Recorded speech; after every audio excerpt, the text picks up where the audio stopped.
ചെമ്പനീർ പൂവിൻ്റെ ഇനി വരാൻ പോകുന്ന ഒരു അടിപൊളി സൂപ്പർ അപ്കമിങ് എപ്പിസോഡ് റിവ്യൂ ആണ് പറയുന്നത്. അങ്ങനെ നമ്മൾ പ്രേക്ഷകർ എല്ലാവരും തന്നെ ഒന്നടങ്കം കാത്തിരിക്കുന്ന ആ ഒരു കിടിലൻ എപ്പിസോഡ് റിവ്യൂ ആട്ടോ പറയുന്നത്. ചന്ദ്രമതി സച്ചിയുടെ നിരപരാധിത്വം മനസ്സിലാക്കിയതിനു ശേഷം സ്വന്തം മകനായിട്ട് സച്ചിയെ അംഗീകരിക്കുന്ന ആ ഒരു സൂപ്പർ എപ്പിസോഡാണ് പറയുന്നത്. അങ്ങനെ അച്ഛമ്മ ഏതായാലും സച്ചിയുടെ വീട്ടിലേക്ക് വരുന്നുണ്ട്. വന്ന പാടത്തിന് സുധി സുധി എന്ന് പറഞ്ഞ് അലറി വിളിച്ചുകൊണ്ടായിരിക്കട്ടെ വരുന്നത്. അച്ഛമ്മയുടെ അലർച്ച കേട്ടുകൊണ്ടിന് ചന്ദ്രമതി അങ്ങോട്ടേക്ക് വരണ്.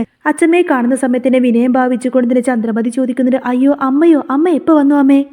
അന്നേരം അച്ഛമ്മ പറഞ്ഞിട്ട് ഞാൻ സുധിയാണ് വിളിച്ചത്, സുധി എവിടെയെങ്കിലും ചോദിക്കുന്ന സമയത്തിന് ചന്ദ്രമതിക്ക് ഭയങ്കര സന്തോഷമായിരിക്കും. അച്ഛമ്മ വന്ന പാടത്തിന് സുധിയെയാണല്ലോ അന്വേഷിച്ചത്. സുധിക്ക് ഇപ്പം നല്ല നേട്ടങ്ങൾ കിട്ടിയ സമയമല്ലേ, സാധാരണ വരുമ്പോഴേക്ക് സച്ചിയാണല്ലോ അന്വേഷിക്കാറുള്ളത്. ചന്ദ്രമതിക്കാണെങ്കിലും സുധിയെ തന്നെയാണല്ലോ ഏറെ ഇഷ്ടം. അതുകൊണ്ട് തന്നെ ചന്ദ്രമതി വിളിക്കാൻ കൂടുന്നുണ്ട്, മോനെ സുധി ഇങ്ങ് വന്നേ, അച്ഛമ്മ വന്നിട്ടുണ്ട്, ഇങ്ങ് വാ മോനെ, അച്ഛമ്മ നിന്നെ വിളിക്കുന്നു എന്നൊക്കെ പറഞ്ഞ് ചെറിയ കുട്ടികളെ വിളിക്കുന്നത് പോലെ ആയിരിക്കട്ടെ ചന്ദ്രമതി സ്നേഹത്തോടെ സുധി അങ്ങോട്ടേക്ക് വിളിച്ചു വരുത്തുന്നത്. ഇതേ സമയത്തിന് സുധിയും ഭയങ്കര സന്തോഷത്തിൽ താഴേക്ക് ഓടി ഇറങ്ങി വരികയാണ്. ആ അച്ഛമ്മ വന്നോ, എന്താ അച്ഛമ്മ പെട്ടെന്ന് വന്നത്, അച്ഛമ്മ എന്താ ഒന്നും പറയാതെ വന്നത് എന്നൊക്കെ പറഞ്ഞ് സുധി ഭയങ്കര സ്നേഹത്തിലായിരിക്കും അങ്ങോട്ടേക്ക് വരുന്നത്. എന്നാൽ സുധി അങ്ങോട്ടേക്ക് വന്നതോടുകൂടി അച്ഛമ്മ ദേഷ്യത്തിൽ സുധിക്ക് നേരെ വരുന്നുണ്ട് എന്ന് മാത്രമല്ല സുധിയുടെ കോളറിനങ്ങ് പിടിച്ചിട്ട് ചെകിടുത്ത് ഒറ്റടി അങ്ങ് വെച്ചു കൊടുക്കും. എന്നാൽ അച്ഛമ്മയുടെ ഈ ഒരു പ്രവൃത്തി കണ്ടതോടുകൂടി ചന്ദ്രമതിയും അതുപോലെ സുധിയും എല്ലാവരും ആകെ ഷോക്കായി നിൽക്കുകയാണ്. ചന്ദ്രമതി ചോദിക്കുന്നുണ്ട്, എന്താ അമ്മേ, എന്താ പ്രശ്നം, അമ്മ എന്തിനാ സുധി അടിച്ചത് എന്നൊക്കെ ചോദിക്കും. ഇവരുടെ സംസാരമെല്ലാം കേട്ടുകൊണ്ടിന് സുധിയും ബാക്കിയുള്ളവരൊക്കെ താഴേക്ക് ഇറങ്ങി വരുന്നുണ്ട്. സുധിക്ക് ഭയങ്കര ദേഷ്യം വന്നുകൊണ്ടിന് അച്ഛമ്മയോട് കയർത്ത് സംസാരിക്കുന്നുണ്ട്, അച്ഛമ്മ എന്തിനാ എൻ്റെ ഭർത്താവിനെ അടിച്ചത്? അപ്പോഴേക്കും അച്ഛമ്മ ദേഷ്യപ്പെട്ട് ശ്രുതിയോട് ചോദിക്കുന്നുണ്ട്, നീ ആരാടി എന്നെ ചോദ്യം ചെയ്യാൻ, നീ ഈ വീട്ടിലെ പെണ്ണാണോ? നിന്നെ ഈ വീട്ടിലേക്ക് കെട്ടിച്ചോണ്ട് വന്നതല്ലേ, അപ്പോൾ നീ ആരാടി ചോദിക്കാൻ? ഞാൻ എൻ്റെ കൊച്ചുമോനെയാണ് അടിച്ചത്, അവൻ ചെയ്ത തെറ്റിനാണ് ഞാൻ അവനെ ശിക്ഷിച്ചത്.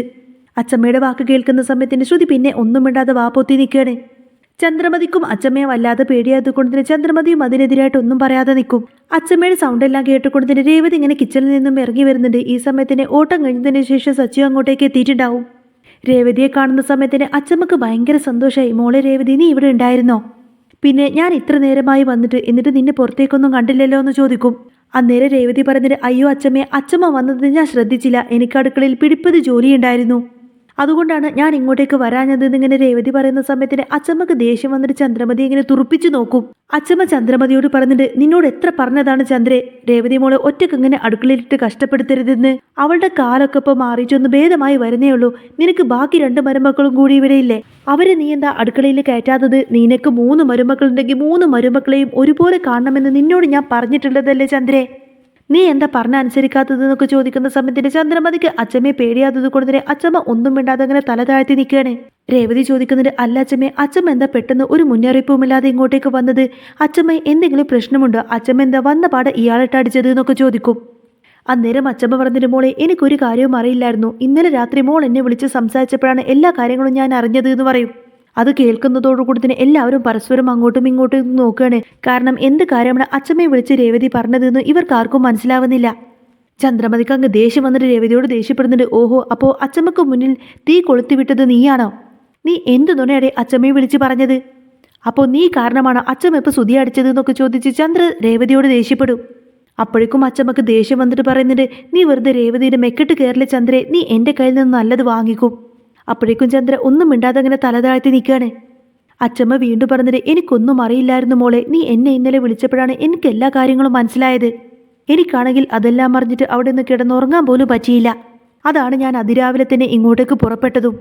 അന്നേരം രവീന്ദ്രൻ ചോദിക്കുന്നുണ്ട്, എന്താ അമ്മേ പ്രശ്നം, എന്താണെങ്കിലും കാര്യം എന്നോട് പറയാന്ന് പറയും. എന്നാൽ ഇത് കേട്ട് സച്ചി രേവതിയോട് ചോദിക്കുന്നുണ്ട്, എന്തിനാ രേവതി ഞാൻ നിന്നോട് പറഞ്ഞ കാര്യങ്ങളെല്ലാം തന്നെ നീ അച്ഛമ്മയെ വിളിച്ചറിയിച്ചത്? അച്ഛമ്മക്കാണെങ്കിൽ ഇതിനെ പറ്റിയിട്ട് ഒന്നും തന്നെ അറിയില്ലായിരുന്നു, പാവമല്ലേ അച്ഛമ്മയെ കൂടി നീ എന്തിനാ വിഷമിപ്പിച്ചത് എന്നൊക്കെ ചോദിക്കാണ് സച്ചി. അന്നേരം രേവതി പറയുന്നത്, സോറി സച്ചേട്ടാ, എനിക്കറിയില്ലായിരുന്നു അച്ഛമ്മക്ക് ഇതൊന്നും അറിയില്ലായിരുന്നു എന്ന കാര്യം. ഞാൻ വിചാരിച്ചു അച്ഛമ്മക്ക് ഇതിനെ പറ്റിയിട്ട് എല്ലാം അറിയാമെന്ന്, കൂടുതൽ അറിയാമെന്ന് വിചാരിച്ചുകൊണ്ട് മാത്രമാണ് ഞാൻ അച്ഛമ്മയോട് ഇതും പറഞ്ഞ് വിളിച്ചതിന് ശേഷമാണ് ഞാൻ അറിഞ്ഞത് അച്ഛമ്മക്ക് ഇതിനെ പറ്റിയിട്ട് യാതൊന്നും അറിയില്ലായിരുന്നു എന്ന്. എന്നാൽ ഇവരുടെ സംസാരം കേട്ടിട്ട് ആർക്കും ഒന്നും തന്നെ മനസ്സിലാവുന്നില്ല. എല്ലാവരും ചോദിക്കുന്നുണ്ട്, എന്താ കാര്യമെന്ന് ചോദിക്കും. അപ്പോൾ വർഷ ചോദിക്കുന്നുണ്ട്, എന്താ രേവതി ഏട്ടത്തി, എന്താ കാര്യമെന്ന് ചോദിക്കും. അന്നേരം രേവതി പറഞ്ഞത്, അത് പിന്നെ സച്ചിയേട്ടൻ്റെ പണ്ടത്തെ ഒരു കാര്യമാണ്, സച്ചിയേട്ടൻ എന്തുകൊണ്ടാണ് അമ്മ വെറുക്കാനുള്ള കാര്യമെന്ന് ഞാൻ അച്ഛമ്മയോട് ചോദിച്ചതാണ് എന്ന് പറയും. പണ്ട് സച്ചിയേട്ടൻ സ്കൂളിൽ പഠിക്കുന്ന സമയത്തിന് ഒരു മാഷിനെ കല്ലെറിഞ്ഞ സംഭവമുണ്ടായി. അന്ന് സച്ചിയേട്ടനെ പോലീസ് വന്നിട്ട് ജയിലിലേക്ക് കൊണ്ടുപോയില്ലേ, അതിനെ പറ്റിയിട്ട് കൂടുതൽ അറിയാൻ വേണ്ടിയിട്ടായിരുന്നു ഞാൻ അച്ഛമ്മയെ വിളിച്ചത്. ചന്ദ്രമതിക്കാണെങ്കിൽ അന്നത്തെ ആ ഒരു കാര്യം അറിയാമെങ്കിൽ പോലും അതിൻ്റെ പിന്നിൽ ആരാണെന്നുള്ള സത്യം ചന്ദ്രമതി ഇന്നേ വരെ മനസ്സിലാക്കിയിട്ടില്ല. അച്ചമ്മ ചോദിക്കുന്നുണ്ട്, എന്നാലും ഈ കാര്യം ഇത്ര നാളും മൂടിവെച്ചത് എന്തിനായിരുന്നു സച്ചി? മോനെ സച്ചി, നീ എന്തിനു വേണ്ടിയിട്ടായിരുന്നു ഈ വേദനകളെല്ലാം തന്നെ സ്വയം അനുഭവിച്ചത്? ഇനി ഏതായാലും ഇതിന് പുറകിലുള്ള സത്യം എല്ലാവരും അറിയണം. എന്തിനു വേണ്ടിയിട്ടാണ് നീ ഈ ത്യാഗം ചെയ്തതെന്നുള്ള കാര്യം എല്ലാവരും അറിയണം. ചന്ദ്രമതിയാണെങ്കിൽ ഈ സമയത്ത് ആകാംക്ഷയോടുകൂടി തന്നെ സച്ചിയും അതുപോലെ തന്നെ അച്ചമ്മ ഇങ്ങനെ മാറി മാറി നോക്കുന്നുണ്ട് ഇതിന്റെ സത്യാവസ്ഥ എന്താണെന്ന് അറിയാൻ വേണ്ടിയിട്ട്. അച്ചമ്മ പറഞ്ഞിട്ട്, എന്താ ചന്ദ്രേ നീ അവരുടെ മുഖത്തേക്ക് ഇങ്ങനെ നോക്കുന്നത്? എന്താ സത്യമെന്ന് ഞാൻ പറഞ്ഞു തരാമെന്ന് പറയണം അച്ചമ്മ. ചന്ദ്ര പറഞ്ഞിട്ട്, എന്താ കാര്യം അമ്മേ? അതിന്റെ സത്യാവസ്ഥ ഇന്നേ വരെ ഞാൻ അറിഞ്ഞിട്ടില്ല, എനിക്കും അത് അറിയണമെന്നുണ്ട് എന്ന് പറയുന്ന സമയത്തിന് അച്ചമ്മ പറയുന്നുണ്ട്, ഇത്ര കാലം സത്യമൊന്നും അറിയാതെയല്ലേ നീ പാവം സച്ചിമോനെ വെറുത്തത്? സച്ചി എത്രമാത്രം നിന്നെ സ്നേഹിക്കുന്നുണ്ട്, നമ്മുടെ കുടുംബത്തെ സ്നേഹിക്കുന്നുണ്ട്. നീ അവനെ വെറുക്കുമ്പോഴെപ്പോഴും അവൻ നിന്റെ നന്മ മാത്രമാണ് ആഗ്രഹിച്ചിട്ടുള്ളത്. അങ്ങനെ അച്ചമ്മ പണ്ട് നടന്ന ആ ഒരു കഥ പറഞ്ഞു തുടങ്ങാണ്. പണ്ട് സ്കൂളിൽ പഠിക്കുന്ന സമയത്തൊക്കെ എപ്പോഴും നിന്റെ മൂത്ത മകൻ ഒന്നാമതാവണമെന്ന് മാത്രമാണല്ലോ നീ ആഗ്രഹിച്ചിരുന്നത്. അതുപോലെ തന്നെ നീ ആഗ്രഹിച്ചതുപോലെ തന്നെ അവൻ ഒന്നാമതുമായിരുന്നു. പക്ഷേ ആ സമയത്തൊന്നും നിന്റെ ഇളയ മകനെ നീ കൂടുതൽ ശ്രദ്ധിച്ചില്ല. അവൻ എപ്പോഴും നിന്റെ പുറകെ നടന്ന് നിന്റെ സ്നേഹത്തിന് വേണ്ടി കൊതിച്ച സമയത്ത് പോലും നീ അവനെ അവഗണിക്കുകയാണ് ചെയ്തിരുന്നത്. ഇവർ രണ്ടുപേരും സ്കൂളിൽ പഠിക്കുന്ന സമയത്തിന് സച്ചി ഒരു മാഷിനെ കല്ലെറിഞ്ഞു എന്നൊക്കെ പറഞ്ഞ് അത് വലിയ കേസായില്ലേ? എന്നിട്ട് സച്ചിയെ നേരെ ജുവനൈൽ ഹോമിലേക്ക് കൊണ്ടുപോയില്ലേ? ശരിക്കും അന്ന് സച്ചി ഒരു തെറ്റും ചെയ്തിട്ടില്ല. ശരിക്കും അതിന്റെ പിന്നിൽ ആരാണെന്നുള്ള കാര്യം നിനക്കറിയാമോ ചന്ദ്രേ? ചന്ദ്ര പറഞ്ഞത്, അതേമ്മേ എനിക്കറിയണം, അതിന്റെ പിന്നിൽ ശരിക്കും ആരായിരുന്നു? സച്ചി അല്ലെങ്കിൽ പിന്നെ അതിന്റെ പുറകിൽ ആരായിരുന്നു എന്നിങ്ങനെ ആകാംക്ഷയോട് കൂടി ചോദിക്കാണ് ചന്ദ്ര. അപ്പോൾ അച്ചമ്മ ആ ഒരു കാര്യം പറഞ്ഞു കൊടുക്കുന്നത്, അന്ന് ഈ സുധി പഠിക്കാനൊക്കെ മിടുക്കനായിരുന്നു, പഠിക്കാനും അവൻ മിടുക്കനായിരുന്നു. അങ്ങനെയിരിക്കെ തന്നെ അന്ന് ആ മാഷിന്റെ തലയിൽ കല്ലെറിഞ്ഞത് ആരാണെന്ന് എനിക്കറിയാമോ? ശരിക്ക് അന്ന് ആ മാഷിന്റെ തലയിൽ കല്ലെറിഞ്ഞത് നിന്റെ മകൻ, നിന്റെ മൂത്ത മകൻ സുധിയാണെന്നിങ്ങനെ അച്ചമ്മ പറയുന്നതോട് കൂടി തന്നെ ചന്ദ്രമതിക്കൊരു ഞെട്ടലായിരിക്കും. ചന്ദ്രമതിക്കാണെങ്കിൽ അതൊട്ടും തന്നെ അങ്ങ് വിശ്വസിക്കാനേ കഴിയുന്നില്ല. ചന്ദ്രമതിക്ക് അങ്ങനെ സങ്കടവും ദേഷ്യമൊക്കെ വരികയാണ്. നേരെ സുധീരുടെ അടുത്തേക്ക് വന്നിട്ട് സുധീരുടെ കോളറിനങ്ങ് കുത്തി പിടിച്ചുകൊണ്ട് തന്നെ നിറ കണ്ണുകളോട് ചോദിക്കുന്നുണ്ട്, ആണോടാ സത്യം പറയടാ, നീ ആണോടാ ആ തെറ്റ് ചെയ്തത്? അന്നേരം അതിന്റെ ബാക്കി കഥയായിട്ട് സുധി ഇങ്ങനെ തുടർന്ന് പറയണം, ഞാൻ അന്നൊക്കെ പഠിക്കാൻ മിടുക്കനാണെന്നുള്ള കാര്യം അമ്മക്കറിയാമായിരുന്നല്ലോ. ആ ഒരു പ്രാവശ്യം മാത്രം ഞാൻ 2ാം സ്ഥാനവും എൻ്റെ കൂടെ പഠിക്കുന്ന എൻ്റെ ഫ്രണ്ട് 1ാം സ്ഥാനവും വാങ്ങിയപ്പോൾ എനിക്കതൊരിക്കലും സഹിക്കാൻ കഴിഞ്ഞില്ലമ്മേ. അവനൊന്ന് ഉപദ്രവിക്കണമെന്ന് തോന്നലുകൊണ്ട് മാത്രമാണ് ഞാൻ വലിയൊരു കല്ലെടുത്തിട്ട് അവന്റെ തലക്കെറിയാൻ ശ്രമിച്ചത്. പക്ഷേ ആ കല്ല് തെന്നി മാറിയിട്ട് അവന്റെ തലയിലല്ല, മറിച്ച് ഒരു മാഷിന്റെ തലയിലായിരുന്നു കൊണ്ടത്. മാഷിന്റെ തല പൊട്ടി ആകെ ചോരയിൽ ഇങ്ങനെ വാർന്നു കുളിക്കായിരുന്നു. എല്ലാവരും അത് കണ്ടപ്പോൾ മുകളിലേക്ക് നോക്കുന്ന സമയത്തിന് സച്ചി അതിലൂടെ നടന്നു പോകുന്നതാണ് എല്ലാവരും കണ്ടത്. സച്ചി അവിടെ കണ്ടതോടുകൂടി തന്നെ പെട്ടെന്ന് എൻ്റെ പേര് വരാതിരിക്കാൻ വേണ്ടി ഞാൻ അവിടെ നിന്നും ഓടിപ്പോയി. അപ്പോൾ അവരെല്ലാവരും തെറ്റിദ്ധരിച്ചിരുന്നത് സച്ചിയാണ് ആ മാഷിന് കല്ലെറിഞ്ഞിട്ട് തല പൊട്ടിച്ചത് എന്നൊക്കെയാണ്. പക്ഷേ ആ സമയത്ത് എനിക്കൊരിക്കലും അത് പറയാനുള്ള സാഹചര്യം ഒത്തില്ല. അങ്ങനെയാണ് അന്ന് സച്ചിയെ ജുവനൈൽ ഹോമിലേക്ക് കൊണ്ടുപോയത്. അതൊരിക്കലും എനിക്ക് സഹിക്കാൻ പറ്റിയില്ല. അതൊരിക്കലും എനിക്ക് ആരോടും തുറന്നു പറയാനും പറ്റിയിരുന്നില്ല. ഞാനെങ്ങാനും അത് തുറന്നു പറഞ്ഞു കഴിഞ്ഞാൽ പിന്നെ എല്ലാവരും എന്നെ വെറുക്കുമെന്ന് എനിക്ക് തോന്നി. അങ്ങനെയാണ് ഞാൻ ചെയ്ത തെറ്റുപോലും സച്ചി ഏറ്റെടുത്തു കൊടുത്തിന് അവൻ അന്നാ ജയിലിലേക്ക് പോയതെന്നുള്ള കാര്യമെല്ലാം തന്നെ സുധി തുറന്നു പറയാണ്. ആ ഒരൊറ്റ കാരണം കൊണ്ട് മാത്രമാണ് അമ്മ സച്ചിയെ വെറുക്കാൻ തുടങ്ങിയതെന്നുള്ള കാരണവും എനിക്കറിയാം. ഇതുവരെയായിട്ടും ഈ കാര്യം ആരോടും തുറന്നു പറയാത്തത് കൊണ്ട് തന്നെ എനിക്കും അതിൽ വിഷമമുണ്ട് എന്നിങ്ങനെ സുധി പറയുന്നത് കേൾക്കുന്ന സമയത്തിന് അച്ചമ്മക്ക് ഈ ഒരു കാര്യം കേട്ടിട്ട് ഒട്ടും തന്നെ സഹിക്കാൻ കഴിയുന്നില്ല. അച്ചമ്മക്ക് സഹിക്കാൻ കഴിയാത്ത ദേഷ്യം കൊണ്ട് തന്നെ സുധീനെ വീണ്ടും വീണ്ടും ഇങ്ങനെ ചെകിടത്തിട്ട് ഇങ്ങനെ പൊട്ടിക്കുന്നുണ്ട്. നിർത്താതെ അങ്ങനെ ഇട്ട് അടിക്കാട്ടോ എന്നിട്ട് പറഞ്ഞിട്ട്, എടാ ചതിയ, എടാ ദുഷ്ട, നീ എത്രമാത്രം കൊടും ചതിയാണ് നിന്റെ കൂടപ്പിറപ്പിനോട് ചെയ്തിരിക്കുന്നത്. നിങ്ങൾക്ക് ആർക്കെങ്കിലും എന്തെങ്കിലും ദോഷം വരുന്ന കാര്യം ഇന്നേ വരെ സച്ചിമോൻ ചെയ്തിട്ടുണ്ടോടാ? സത്യമെല്ലാം തുറന്നു പറഞ്ഞതിന് ശേഷം അച്ചമ്മ ചന്ദ്രമതിയുടെ മുഖത്ത് നോക്കിയിട്ട് ചോദിക്കുന്നത്, എടി നീ ഇന്നേ വരെ നിന്റെ മകനെ നിന്റെ മകനായിട്ടെങ്കിലും കണ്ടിട്ടുണ്ടോടി? ഒരു പറ്റമയുടെ സ്നേഹം നിന്നിൽ നിന്ന് കിട്ടാൻ വേണ്ടിയിട്ട് പാവം സച്ചിമോൻ ചെറുപ്പം മുതലേ എന്തെല്ലാം കാര്യങ്ങൾ ചെയ്തിരുന്നു. പക്ഷേ ഒരു വാക്ക് പോലും സ്നേഹത്തോടെ നീ അവൻ്റെ മുഖത്ത് നോക്കിയിട്ട് സംസാരിച്ചിട്ടില്ല എന്നൊക്കെ പറഞ്ഞ ചന്ദ്രമതിയോട് ഭയങ്കര അങ്ങ് ദേഷ്യപ്പെടാണ് അച്ചമ്മ. ഇതെല്ലാം കേൾക്കുന്ന സമയത്തിന് രേവതിക്കും വല്ലാത്ത സങ്കടം വരികയാണ്. രേവതി ഒരുവിടെ ഇങ്ങനെ മാറി നിന്ന് കരയും. ചന്ദ്രമതിയുടെ മനസ്സിലാണെങ്കിൽ വല്ലാത്തൊരു സഹതാപം തോന്നിപ്പോവട്ടോ സച്ചിയോട്. കാരണം സച്ചി യാതൊരു തെറ്റും ചെയ്തിട്ടില്ല. തെറ്റിദ്ധാരണയുടെ പേരിൽ ഇത്ര കാലം തൻ്റെ സ്വന്തം മകനെ അകറ്റി നിർത്തിയില്ലെന്നൊക്കെ ചിന്തിച്ചു കൊണ്ട് തന്നെ ചന്ദ്രമതിക്ക് വല്ലാത്ത സഹതാപം തോന്നിപ്പോവാണ്. രവീന്ദ്രൻ പറഞ്ഞതിന് സാരമില്ലാമേ പോട്ടെ, അവൾക്കൊരിക്കലും ഇതൊന്നും മനസ്സിലാക്കാനുള്ള ശേഷിയില്ല. ഇത്രയൊക്കെ പ്രായമായെങ്കിൽ പോലും യാതൊരു വിധ ബുദ്ധിയുമില്ലാതെ കൊച്ചു കുഞ്ഞിനെ പോലെയാണ്, ഒട്ടും പക്വതയില്ലാതെ തന്നെ അവൾ ഓരോ കാര്യങ്ങളൊക്കെ ചെയ്തു കൂട്ടുന്നത്. അവൾ ഇന്നേ വരെ സച്ചിമോൻ്റെ മനസ്സെന്താണെന്ന് ഇന്നേ വരെ തിരിച്ചറിഞ്ഞിട്ടില്ല. അവൻ ഈ കുടുംബത്തിനും അവൾക്കും എല്ലാവർക്കും വേണ്ടിയിട്ട് എത്ര നല്ല കാര്യങ്ങളെല്ലാം ചെയ്തു. എന്നിട്ട് പോലും ഇന്നേ വരെ സ്നേഹത്തോടെ ഒന്ന് മോനെന്ന് പോലും അവൾ വിളിച്ചിട്ടില്ല. അച്ഛൻ്റെ വാക്കൊക്കെ കേൾക്കുന്ന സമയത്തിന് സച്ചിക്കു സങ്കടം സഹിക്കാനേ കഴിയുന്നില്ല. സച്ചി പറഞ്ഞിട്ട്, വേണ്ടച്ച, അങ്ങനെ മറ്റുള്ളവരുടെ സ്നേഹം പിടിച്ചു വാങ്ങിക്കാനൊന്നും എനിക്ക് താല്പര്യമില്ല. ഇന്നേ വരെ അമ്മ ഒരിക്കലും എന്നെ മോനായിട്ട് അംഗീകരിച്ചിട്ടില്ല, മോനായിട്ട് കണ്ടിട്ട് പോലുമില്ല.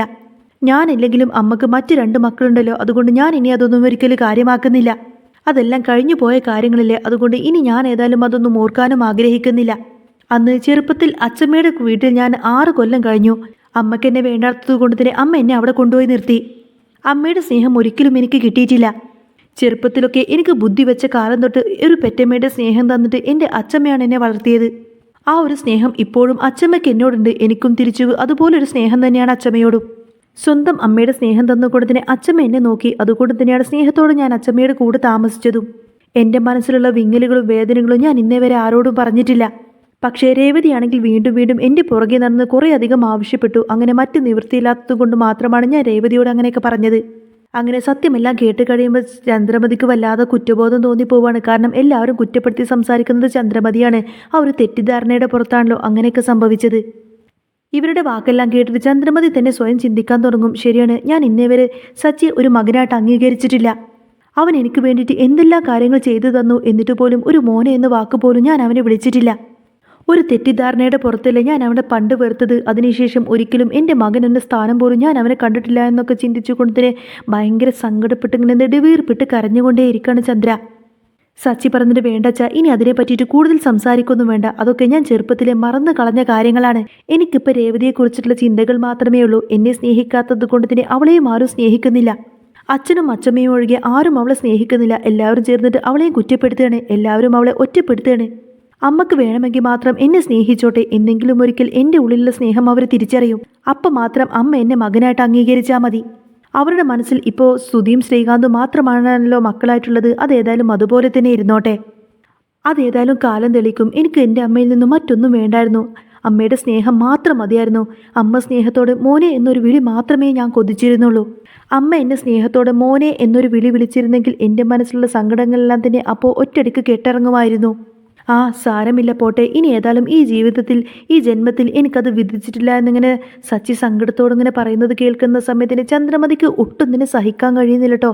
നിറ കണ്ണുകളോടെ മോനെ സച്ചി എന്നങ്ങ് ആർത്ത് വിളിക്കാണ് ചന്ദ്ര. എന്നാൽ ആ ഒരു വിളി കേട്ടതോടുകൂടി തന്നെ സച്ചിക്ക് ഒട്ടും തന്നെ വിശ്വസിക്കാൻ കഴിയാതെ ചന്ദ്ര ഇങ്ങനെ തിരിഞ്ഞു നോക്കുകയാണ്. സച്ചിയുടെ കണ്ണിൽ ആ ഒരു സന്തോഷം നിറഞ്ഞുകൊണ്ട് തന്നെ കണ്ണുനീരിങ്ങനെ ഒഴുകുന്നുണ്ട്. എല്ലാവരും ഒരുപാടധികം കൊതിച്ച് കാത്തിരുന്ന നിമിഷം തന്നെയായിരുന്നു ഇത്. സച്ചിയുടെ കണ്ണിലുള്ള ആ ഒരു സന്തോഷ കണ്ണീര് കാണുന്ന സമയത്ത് തന്നെ രേവതിക്കും രവീന്ദ്രനും അങ്ങനെ കണ്ടു നിൽക്കുന്നവരൊക്കെ എല്ലാവർക്കും തന്നെ ഭയങ്കര സന്തോഷമായിരിക്കും. കാരണം നമ്മൾ പ്രേക്ഷകർ എല്ലാവരുടെ ഒന്നടങ്കം കൊതിച്ചിരുന്നതാണല്ലോ ചന്ദ്രമതിയും സച്ചിയും കൂടെ ഒന്നിക്കുന്നത്. അതായത് തെറ്റിദ്ധാരണകളെല്ലാം മാറിക്കൊണ്ട് തന്നെ അമ്മ മകനെ സ്നേഹിക്കുന്ന ആ ഒരു നിമിഷം. ചന്ദ്രമതിക്ക് ഒട്ടും തന്നെ സഹിക്കാൻ കഴിയാ കുറ്റബോധത്തോടു കൂടി സച്ചിയുടെ അടുത്തേക്ക് പാഞ്ഞെടുത്തുകൊണ്ട് തന്നെ സച്ചിയെ ഓടി വന്നിട്ട് അങ്ങ് കെട്ടിപ്പിടിക്കും. എന്നിട്ട് സച്ചിനോട് ഇങ്ങനെ കൈ കൂപ്പിക്കൊണ്ട് തന്നെ മാപ്പ് ചോദിക്കുന്നതിന് മോനെ സച്ചി, ഈ അമ്മയോട് ക്ഷമിക്കണം. ഈ അമ്മ ഒരിക്കലും നിന്നെ മനസ്സിലാക്കിയില്ലല്ലോടാ മോനെ. ഇത്ര കാലം ഞാൻ നിന്നോട് ചെയ്ത കാര്യങ്ങളൊക്കെ എല്ലാം തന്നെ ഞാൻ നിന്നോട് മാപ്പ് ചോദിക്കുന്നു. വേണമെങ്കിൽ എൻ്റെ പൊന്നു മോൻ്റെ കാല് പിടിച്ച് ഞാൻ മാപ്പ് പറയാമെന്നൊക്കെ പറഞ്ഞുകൊണ്ട് തന്നെ ചന്ദ്രമതി ഇങ്ങനെ കാൽക്കൽ വീഴാൻ തുടങ്ങുന്ന സമയത്തിന് സച്ചി ചന്ദ്രമതി അങ്ങ് കെട്ടിപ്പിടിക്കണ. വേണ്ടമ്മേ, എനിക്കൊന്നും വേണ്ട. ഒരിക്കലും എൻ്റെ അമ്മ എൻ്റെ കാലിൽ വീഴാനൊന്നും ഞാൻ അനുവദിക്കില്ല. എൻ്റെ അച്ഛൻ്റെ കണ്ണ് നിറയാനും അമ്മയുടെ കണ്ണ് നിറയാനും ഞാൻ സമ്മതിക്കില്ല. നിങ്ങളോട് രണ്ടുപേരോടും എനിക്ക് സ്നേഹം മാത്രമേ ഉള്ളൂ. ഞാൻ എന്നും എൻ്റെ ജീവിതത്തിൽ എൻ്റെ അമ്മയെ സ്നേഹിച്ചിട്ട് മാത്രമേ ഉള്ളൂ. അമ്മ എന്നെ വഴക്ക് പറയുമ്പോഴൊക്കെ എൻ്റെ മനസ്സിൽ അമ്മയോട് സ്നേഹം മാത്രമേ ഉള്ളൂ. അമ്മേ, ഒരു തെറ്റിദ്ധാരണയുടെ പുറത്ത് അമ്മ ഇനിയും എന്നെ മാറ്റി നിർത്താതിരുന്നാൽ മാത്രം മതി എന്നൊക്കെ പറഞ്ഞുകൊണ്ടിരുന്ന സച്ചി ചന്ദ്രമതി എങ്ങനെ കെട്ടിപ്പിടിച്ച് കരയുന്ന ഒരു അടിപൊളി സൂപ്പർ എപ്പിസോഡാണ് കേട്ടോ ഇനി വരുന്നത്. അപ്പോൾ നിങ്ങൾക്ക് എല്ലാവർക്കും ഈ ഒരു ചാനൽ ഇഷ്ടമായി എന്നുണ്ടെങ്കിൽ എന്നും ഇതേപോലത്തെ റിവ്യൂസൊക്കെ കേൾക്കാൻ താല്പര്യമുണ്ടെങ്കിൽ തീർച്ചയായിട്ടും നിങ്ങൾ എൻ്റെ ചാനൽ സബ്സ്ക്രൈബ് ചെയ്ത് സപ്പോർട്ട് ചെയ്യാൻ മറക്കല്ലേ.